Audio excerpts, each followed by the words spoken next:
Le cederemos la palabra al autor. Muchísimas gracias, muchas gracias, hija.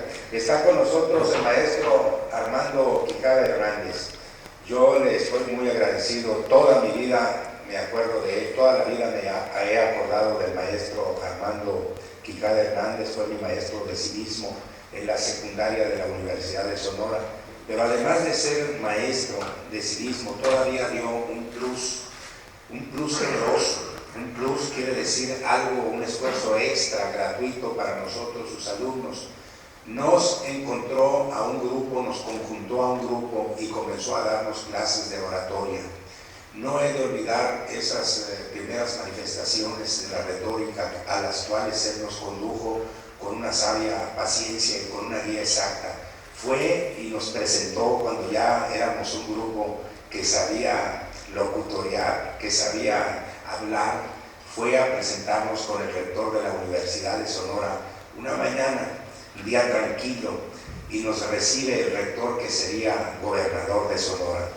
Estamos muy agradecidos todos aquellos, principalmente los que llegaron a ser oradores de la campaña del licenciado, que fue rector de la Universidad, Luis Encinas Johnson, y luego seguimos adelante porque el rector se interesó tanto en las clases de retórica, en las clases de oratoria que había establecido Armando Quijada Hernández, y entonces llama al licenciado Rico, al licenciado Arellano, al maestro Ernesto López Riesgo, para que establezcan una disciplina, la oratoria entre la universidad. La muerte trágica frente a la misma universidad del licenciado Rico desanimó ese gran grupo de 60 estudiantes, entre los que se encontraba, por ejemplo, Carlos Armando Bielich, era estudiante de oratorio, y todo se debió pues a esa iniciativa brillante, justa y oportuna del maestro que está aquí con nosotros, Armando Quijada Hernández, a quien tanto le debo.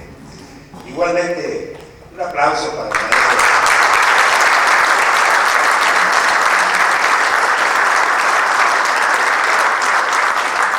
Quiero agradecer la presencia de mis sobrinos Jorge Cristóbulos y Ulises Cristóbulos. Ulises viviendo una experiencia que siempre ha buscado, yo creo que desde su primera juventud, aunque él sigue siendo extremadamente joven. Ulises, ojalá y que tú con tu partido te puedas hacer el representante popular de ese distrito tan interesante que es el 8, en donde está la mitad del barrio que nos ha acogido a todos los que hemos vivido aquí en Hermosillo. Hablo del popularísimo barrio San Benito, extensión Pitic. Bien, entonces me toca a mí hablar un poquito, aunque sea, estaré hablando durante 15 minutos, pero de vez en cuando estaré echando lente para verlos a todos ustedes. Si los veo que están cabeceando, entonces le voy a pasar las hojas más rápido para que más rápido se termine la tortura. En los años 40 todos cosían su ropa, surcían sus calcetines, volteaban el cuello de sus camisas, reponían el botón, remendaban sus zapatos. Los niños jalaban una caja de cartón soñando que era un camión. Las neuronas le pertenecían por entero a la inabarcable imaginación infantil, no a la televisión. Se veneraba al viejo. La gratitud y el aliento hacia las generaciones provectas era la regla de comportamiento. Los padres eran gigantescas esculturas de autoridad que fortalecían los lazos familiares y hacían perdurar la fe en los abuelos. Ese amor era sagrado e inalterable. Se ponderaba el respeto, la educación, la tolerancia, el consumo moderado, la preocupación por los demás. Se controlaba el egoísmo, se pensaba menos en el dinero. El mundo progresaba con pequeños pasos, retrocediendo a veces para tomar aviada. Había menos histeria, menos estrés, porque las cosas no tenían tanta importancia. Los políticos, que me perdone Ulises, los políticos eran hombres de carne y hueso que no buscaban hacerle sombra al cerro de la Campana. Hermosillo era una ciudad compacta donde el transporte público era casi innecesario. Se compraba en el centro, las diversiones estaban en los alrededores del Jardín Juárez, se visitaban a los amigos y familiares a 15 minutos andando, no se necesitaba el carro para ir por el pan, se vivía caminando. La mujer cocina todo lo que comían sus hijos. La familia se reunía siempre a la misma hora para comer. En la mesa se compartía el pan y toda clase de sentimientos. El patrón alimentario estaba formado por el 90% de los productos en fresco, algunos de ellos conseguidos en el corral de la casa. Se desdeñan los productos industriales, se toma la leche recién ordeñada, se come el pan o la tortilla recién horneados. La carne es de reciente sacrificio. Las medidas comunes son la arroba, el almud, la carga, la fanega, el costal, el gemme, la vara, la lengua, la punta, la zarabanda, la pulgarada, el buche, el bocado y la cuarta. Todo el mundo hacía las cosas bien, no había profeco.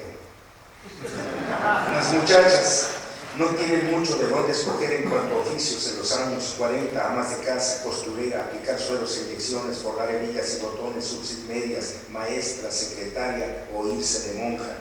En cambio, para los varones la economía va sobre ruedas de ferrocarril, el que contribuye y distribuye con magnanimidad la diversidad de oficios, dando empleo a mecánicos, superintendentes, mayordomos, caldereros, vigilantes, almacenistas, forjadores, despachadores, telegrafistas, celadores, troqueros, soldadores, maquinistas, fogoneros, lampareros, motoristas, conductores, garroteros, proveedores de carruces, trabajadores del tren de auxilio, patieros, ingenieros, grueros, boleteros, reparadores de vía y carretoneros. En este mismo ambiente se puede encontrar al carretero, al caballerango o mozo de estribo, al matancero que sacrifica animales a domicilio, toparse con el ordeñador, el trojero, el gavillero, así como capadores, amansadores, guerreros capaces de calzar caballos y mulas. La ciudad vive la efervescencia de la más rica gama de oficios heredados del siglo anterior, en donde la habilidad y el talento eran factores precisos para que pudieran coexistir los aceiteros, arneros, bordadores, canteros, cereros, fosforeros, cigarreros, fusteros, carcieros, marmonistas, latoneros, molineros, plateros, pasamaneros, cureros, calabarteros, tejedores, tintoreros, veleros, zapateros, arrieros, telefonistas, tablajeros, actores, dentistas, grabadores, alópatas, músicos, acróbatas, empuntadores, leñadores y mesalinas, en medio de la carga social de los desocupados, los locos y los buenos para nada. Hermosillo es por estos años una ciudad miniatura con francas aspiraciones a crecer sobre su valle poniente, en donde el río era la figura central con sus vegas de anchurosas latitudes ocupadas por verduras y humedales. La población vive en una huerta. Las casas y los árboles se mezclan en variada confusión. La ciudad está cercada por la vegetación y la única salida de esta urdimbre natural es la de escabullirse por la estación del ferrocarril hacia el norte. Por lo demás, no hay pared donde no se esté reclinando un chalate, una higuera o un guamuchil. El tiempo transcurre en un ambiente decimonónico en donde los edificios levantados en el siglo anterior aún guardan un buen aspecto, sin intervenciones de remozamiento alguno y sin intenciones de ponerlos como víctimas de la piqueta del progreso. La casa antigua era considerada un proyecto sabiamente concebido, erigida por maestros de obra que ponían en juego un repertorio de actitudes y hecha para soportar cualquier amenaza con una seguridad indestructible. Edificio de una calidad que jamás volverá a existir.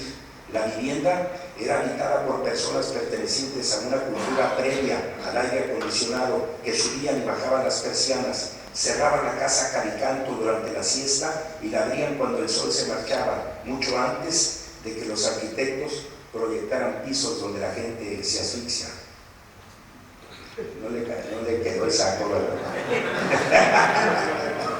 En esos tiempos, el personaje principal de la ciudad no lo es el gobernador, ni el alcalde, ni tampoco Monseñor, figuras estimables que ocupan planos secundarios dentro de las expectativas de la comunidad.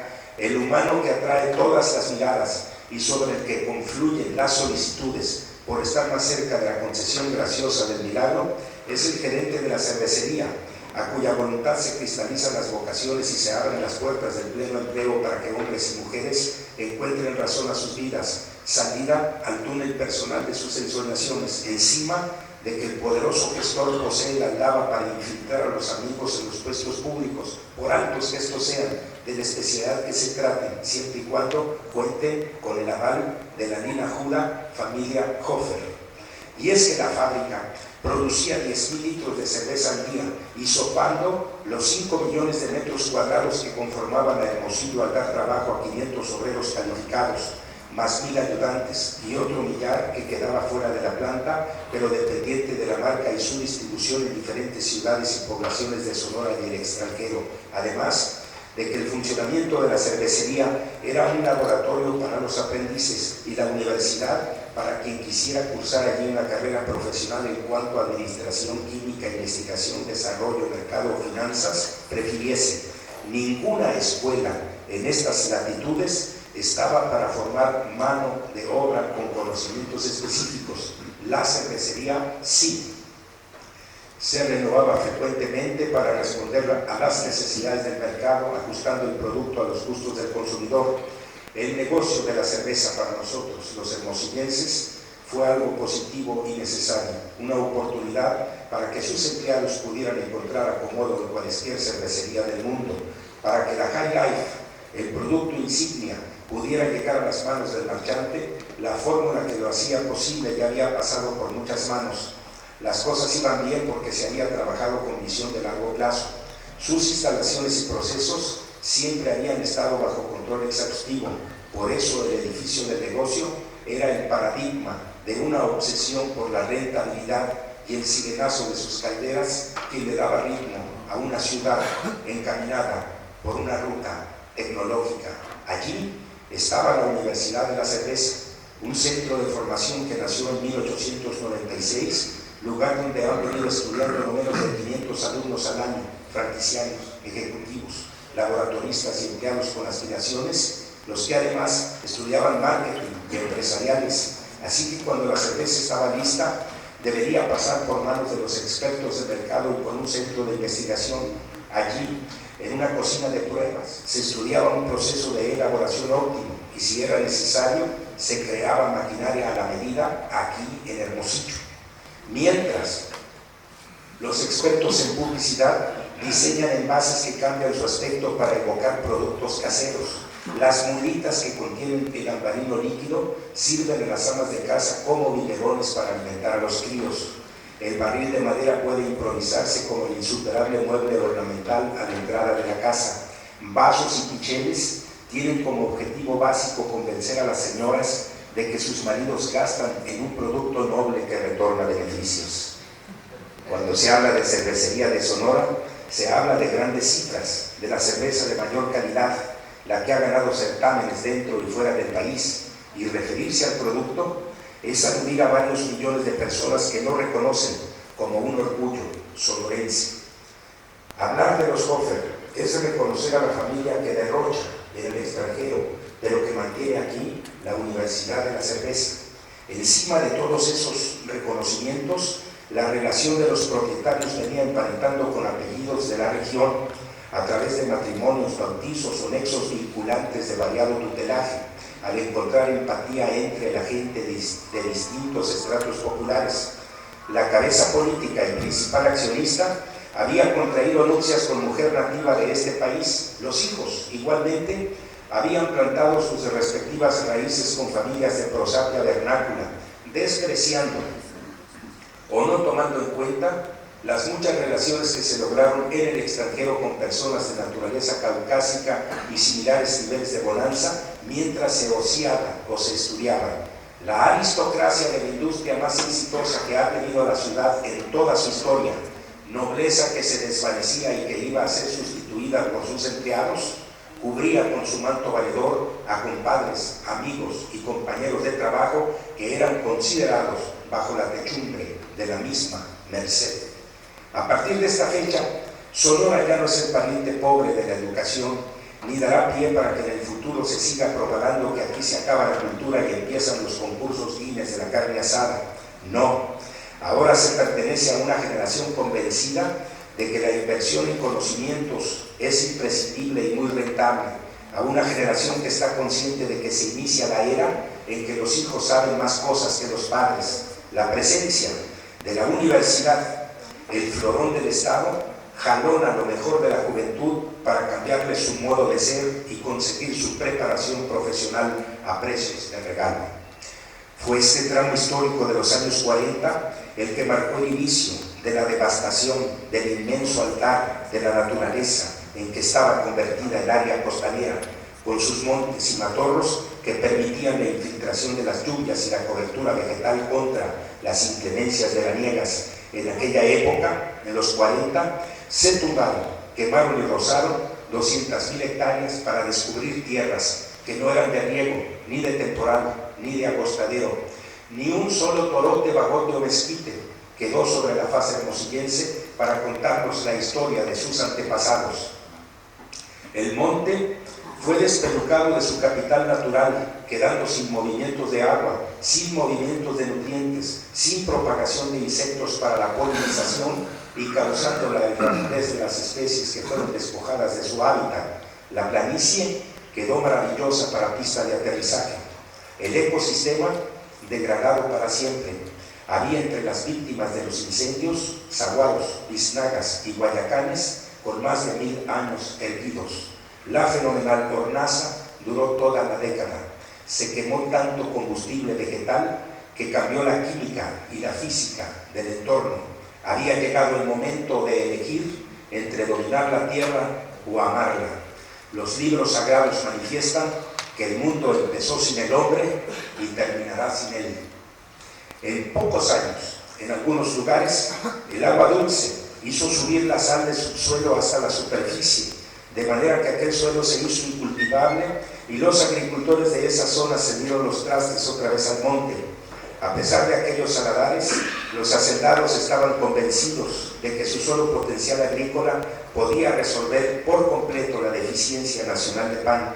Podían hacer de la extensa sabana el gran supermercado que alimente a la nación y al mismo tiempo acrecer las propias cuentas bancarias. Era el momento en que el precio del trigo en los mercados, en donde se cierran los contratos de futuros de materias primas, seguía rompiendo récords.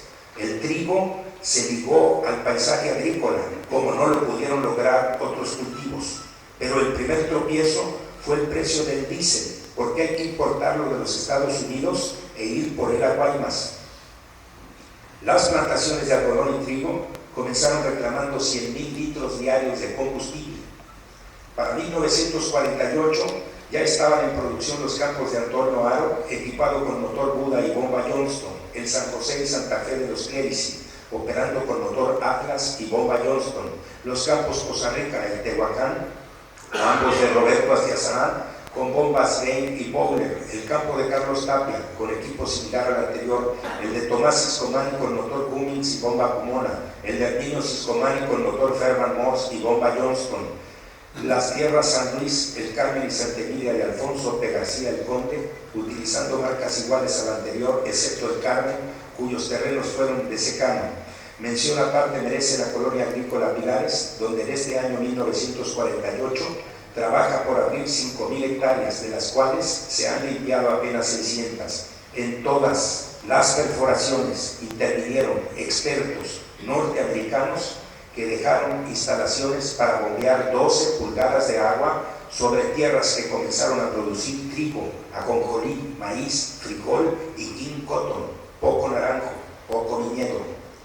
Jorge Díaz Serrano, en ese tiempo recién llegado de su posgrado norteamericano, dirigió aquí los trabajos de perforación del campo La Escuadra, propiedad de su tío Juan de Dios Bojorquez.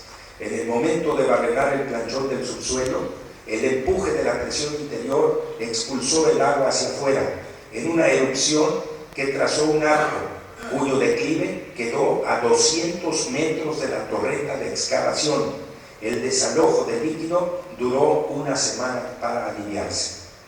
Los sembradores abajeños habían perforado el primer pozo en los alrededores de Siete Cerros, al ver que no quedarían sus tierras dentro del circuito de irrigación emprendido en Hermosillo. De esa agua no tendrían ni gota, con todo y que la presa era una obra excepcional, no precisamente por el caudal de agua que representaría para los cultivos, sino más bien excepcional por la fortuna que había costado para el número tan reducido de hectáreas que regará. La erogación corrió pareja con la invertida en el tendido de la carretera petrolizada Hermosillo-Nogales, 24 millones de pesos, realizada en los mismos tiempos. La presa, que ya no tenemos porque está aterrada totalmente, costó también 24 millones, igual que la carretera petrolizada que nos conecta con el Nogales de Sonora.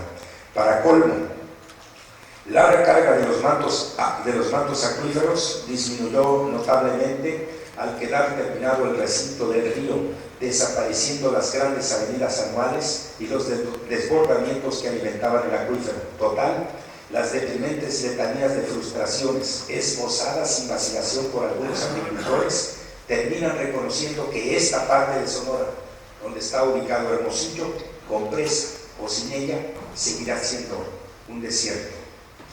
Por esta época, en los 40, Ignacio Soto, un empresario versado en las buenas maneras y en la política de fino entramado, reúne un perfil de sucesor de Rodríguez que no puede ocultar. El general buscaba a su alter ego, pero sin ego.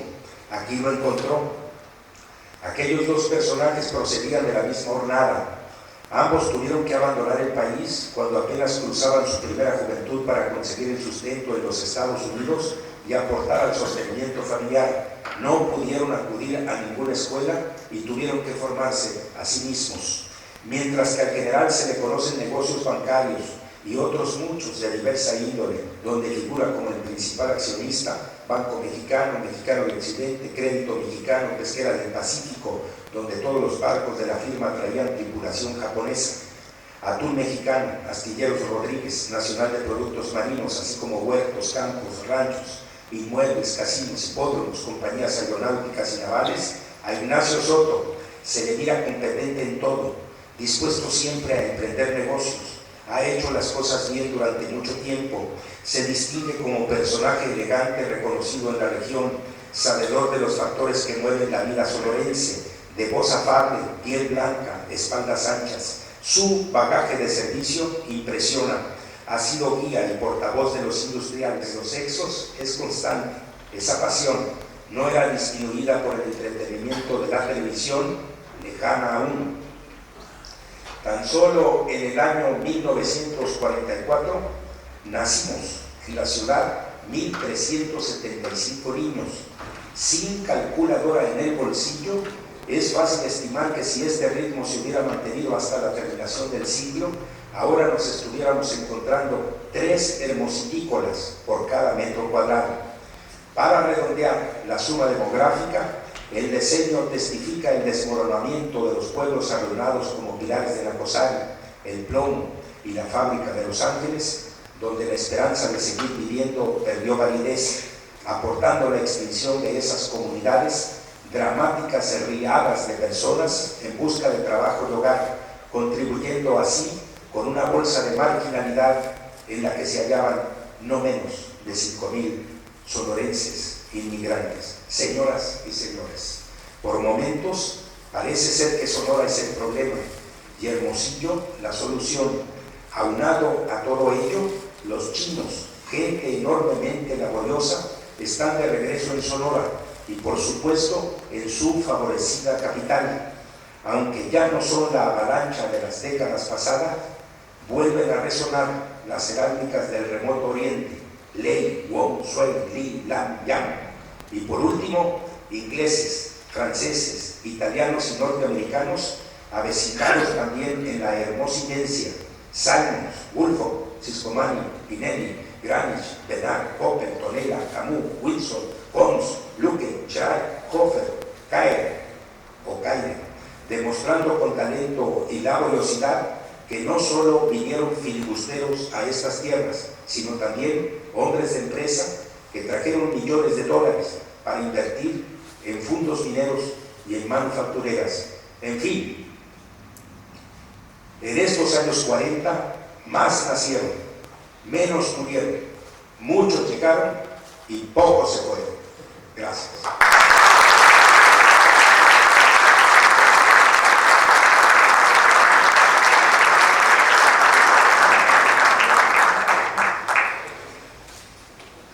Muchas gracias por su presencia en este recinto. Utilizaremos algunos minutos, de acuerdo al tiempo que tenemos, para contestar algunas preguntas que pudiera tener el público sobre lo que han dicho los presentadores.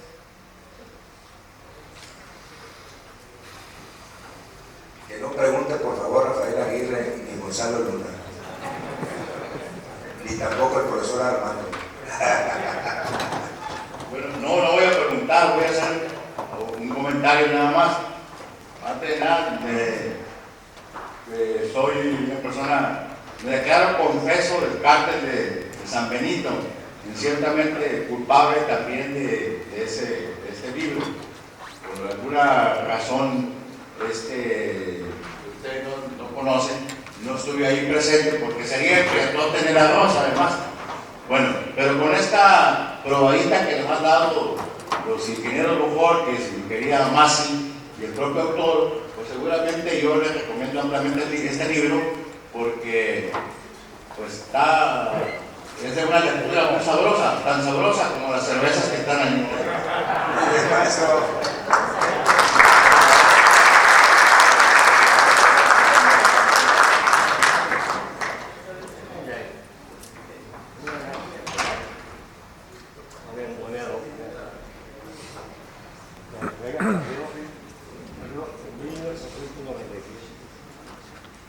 Con el permiso de los aquí presentes